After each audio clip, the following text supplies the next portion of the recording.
Hey everyone, today I want to take a look at the two new katana lines that Windlass Steelcrafts has created, the Bushido line and the Shogun line. Now the two swords I have in front of me were provided for review by Windlass Steelcrafts, and those review videos should already be up, and you can find links in the description below for those.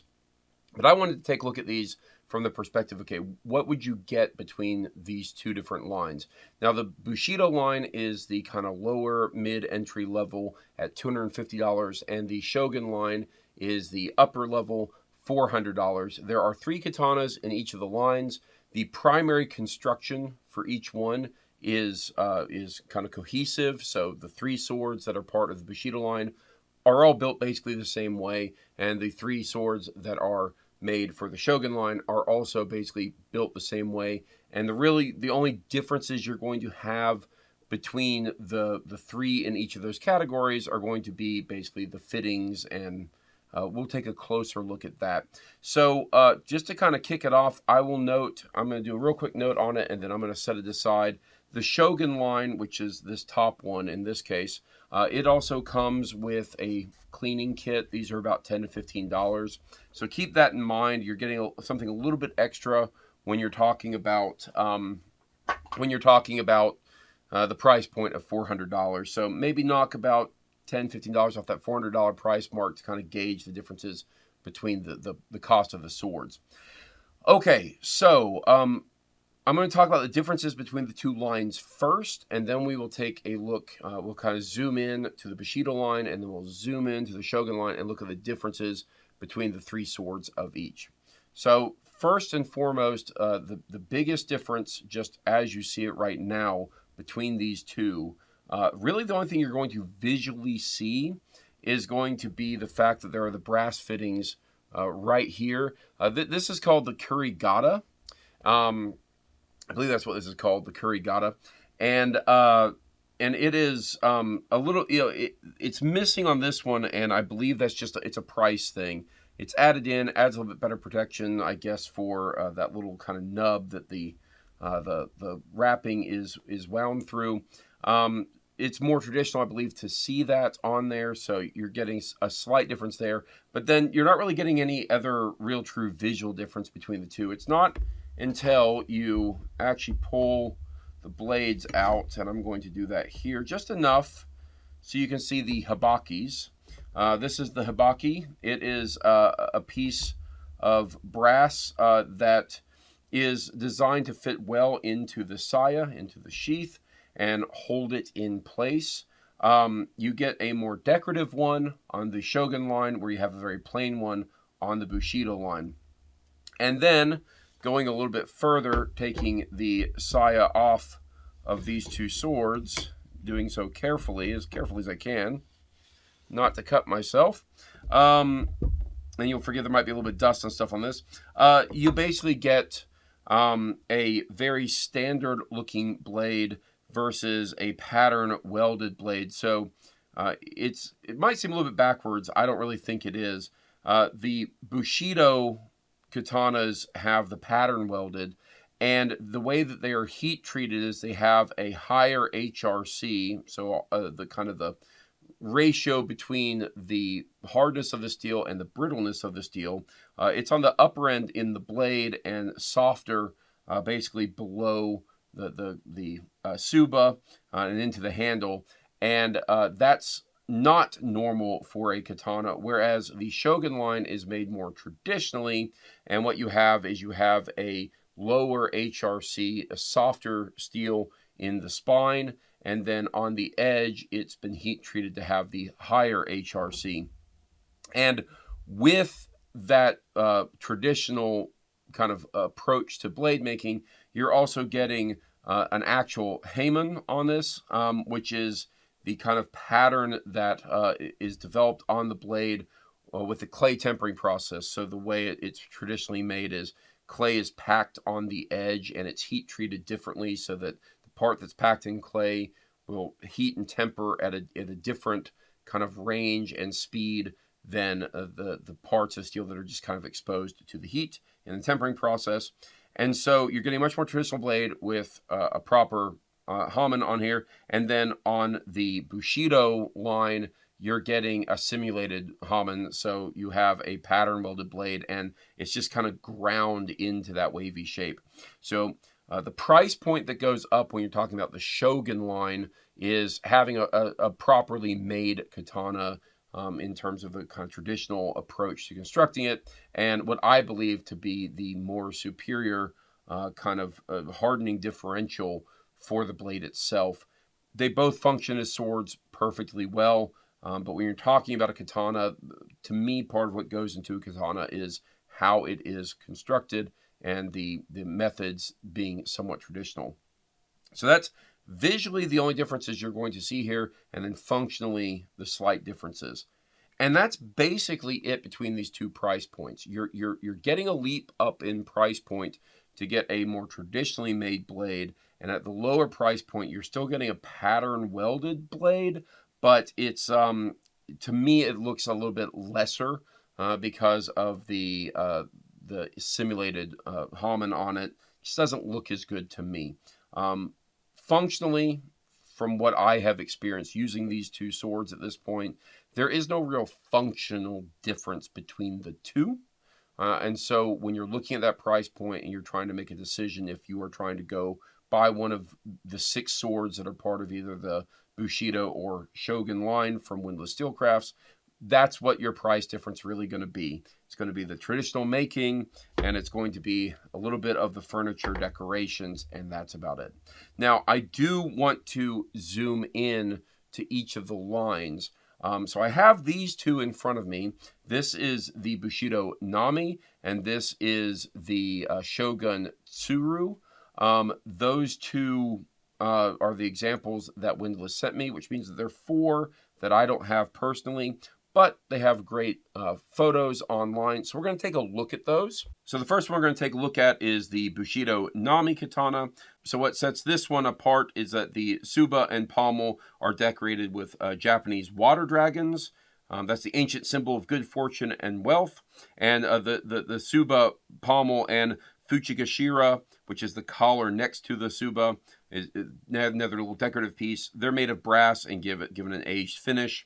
The grip is ray skin. I believe all of the katanas actually share basically the same type of ray skin. So there isn't a difference in coloration. It's just kind of a white color for each and every single one of the swords that Windlass is producing here.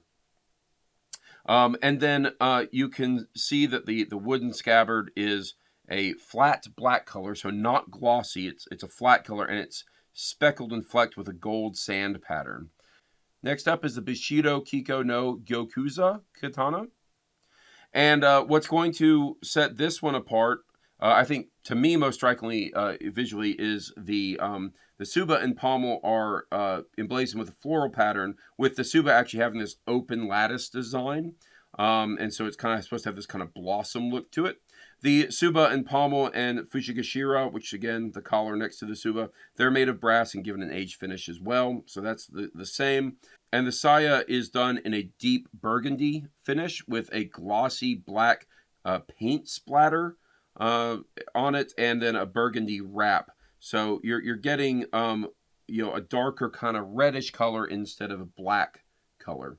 Finally, you get the Bushido Tonbo katana.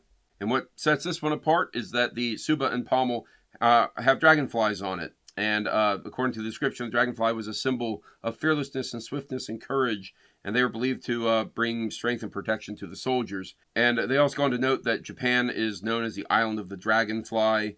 And so the dragonfly being kind of a cultural symbol there. And then the furniture for it, the Tsuba, the pommel, the Fuchigashira, again, brass and aged finish. And then the saya is a flat, non-glossy, and it is a copper finish, and then it has this black and tan cord wrap. So that's kind of your coloration options there. Moving on to the Shogun line, we have the Tsuru, which is the one that's in front of me. And in this one, again, it has the crane. The crane is a symbol of good fortune, longevity, etc. And then it's got, the age finish and such. And then it has the saya is a glossy black sheen So real basic. And the saya is glossy black, real basic. Next up in the Shogun line is the Ryu Tatsu katana. And what sets this one apart, it has a dragon theme. So the Nami katana in the Bushido line had the water dragon. Well, this is the one in the Shogun line that then has the dragon theme. And they're associating this one with kind of rainfall and bodies of water. And so for this one, the saya is painted black with a glossy sheen as well. So really the only difference between the Suru and the Ryu Tatsu katanas are really just going to be the actual furniture itself. All the wrapping, or the color of the saya are basically the same, that kind of glossy black. And finally, you get the real outlier of all 6 of the katanas, because this is the only one that has a lighter finish to everything. Obviously, in the Bushido line, you have the Kiku no Gyokuza katana that has the burgundy color, but this one is this kind of bright tan color, so that light brown. And so what's going to set this one apart is that the Tsuba and pommel feature pheasants, or a pheasant. It's a Japanese symbol of harmony, and it's actually the national bird of modern Japan. So if you're actually looking for something to maybe represent modern Japan, this might be it. And then the rest of the fittings, again, brass with aged finish. And then, of course, with that coloration, you're going to have the saya looking a little bit different. It's a matte black with kind of glossy raindrop coloration. And so you get this really, to me, a somewhat more stark difference in that the wrap is a lighter color, where the saya is actually a darker color, kind of matching more of the color, the Tsuba on it. And is actually maybe the one that I'm most interested in seeing what it actually looks like in person. At some point, I think I'm going to end up having to do a trip out to the Museum Replica storefront that is somewhat near where I live, not that close, but it may be worth a venture to go see them in person. I am very curious to see the coloration of the Kiji katana kind of in person, and I really want to have a better view and be able to study a little bit more the fittings, specifically the Tsuba. There's something weird about the photos that they've taken for the purposes of the promotional material.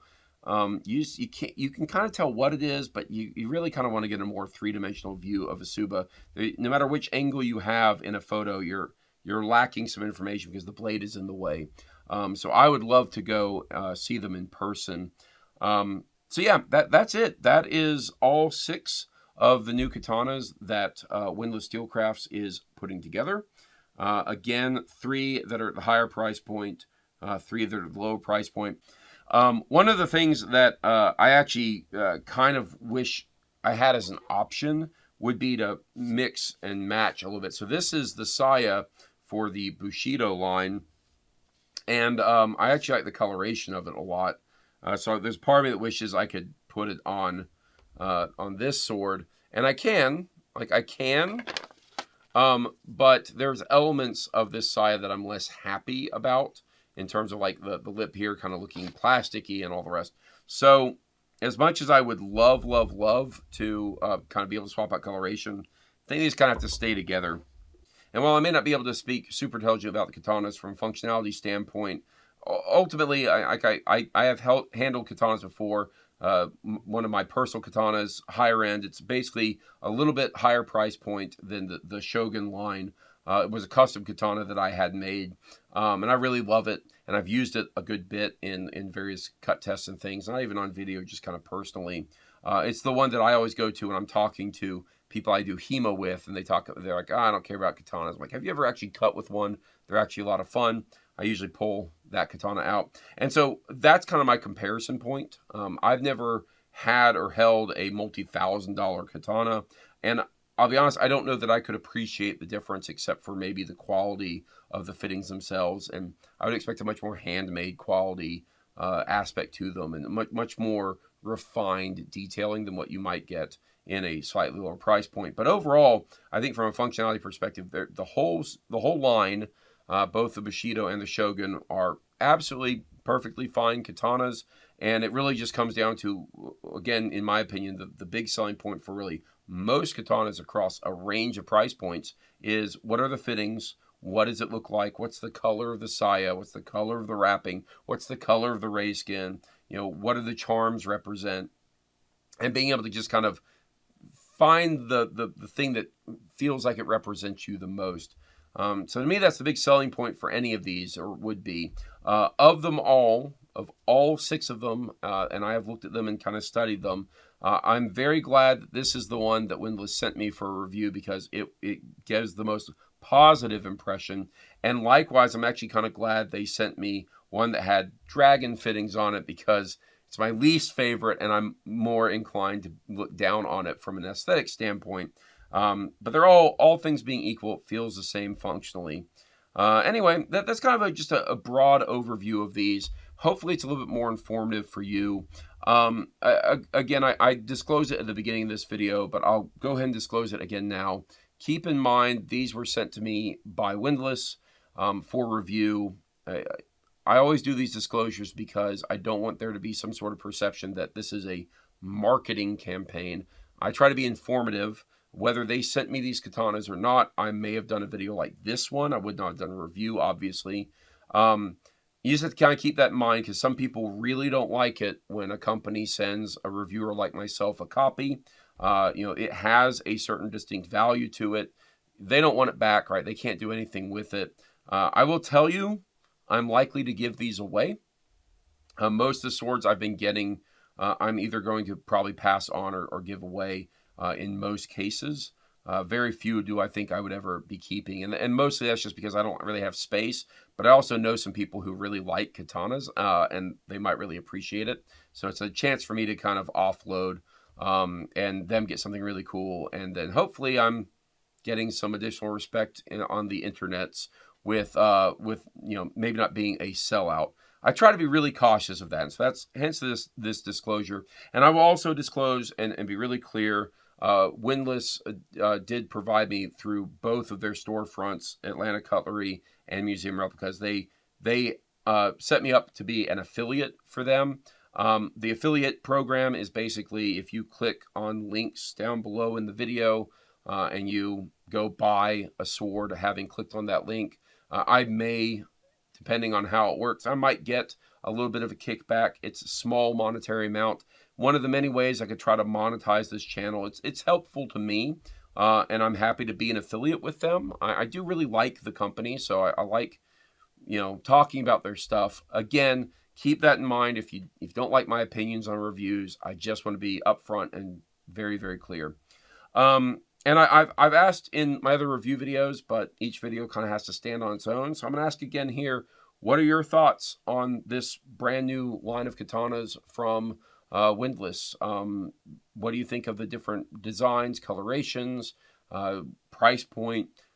Do any of these speak to you? I'm really curious because I know where I stand. I know which one is my favorite of the 6. I'm definitely very curious to see what the opinions are of my viewing audience. So take the time to comment below. And as always, like, share, subscribe, hit notification bell, all the magic YouTube stuff that helps me grow the channel. It's always nice and kind of helpful to see the numbers go up. So I appreciate you doing that. And that's it. I've done a marathon of video production to kind of get these swords reviewed and these videos out. So I hope they're at least somewhat enjoyable. Anyway, everyone, I will see you all in the next video.